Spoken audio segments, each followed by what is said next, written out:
Բարև ձեզ, ես Նարեկն եմ։ Վճար վարորդ ծրագիր է, որ մեր հայրենակիցների հետ շփվենք։ Ես դեմ եմ Փաշինյանի ասացին, որ շոշակառունիչ պետք է անի այդ գումարը։ Շոշակառուն շատ տեղեր ունի այդ գումարը ծախսելու։ Ոնց եք տեսնում Հայաստանի զարգացումը։ Պետք է զարգանա այստեղ արտադրությունը։ Եթե ապրանք չունենք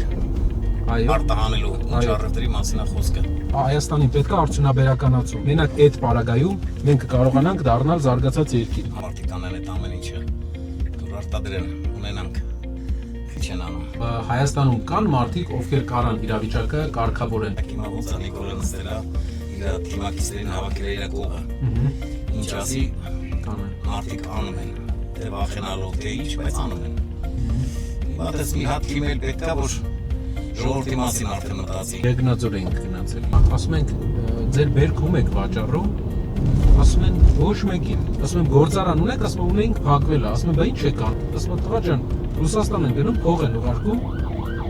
ապրում ենք։ Իննավեշարկա որ գյուղացուն դեռ չի տալի, գյուղացուն մինուսով է դուս գալու։ Գիտեք որ դեպքում կաշխատի։ Եթե մրցակցություն լինի ու պետությունը սանդղակ Այո, այ մրցակցություն եթե լինի, այդ ուրիշ բան։ Մարդիկ գումար են ծախսում, հսկայական գումարներ են ծախսում, այդ ծառերը սրսկելը տարվա մեջ քանի անգամ են սրսկում, ջրին փող են տալի։ Մի շաբաթում պետք է վաճառի։ Դրա համար գալի ինչ գին ասում են, ստիպված համաձայնում։ Եթե մնաց ապրանք կչանալու է բնական, ապրանք չկա մի խոսքով։ Դե, Աստված ձեր հետ շատ հաճելի է։ նմանապես։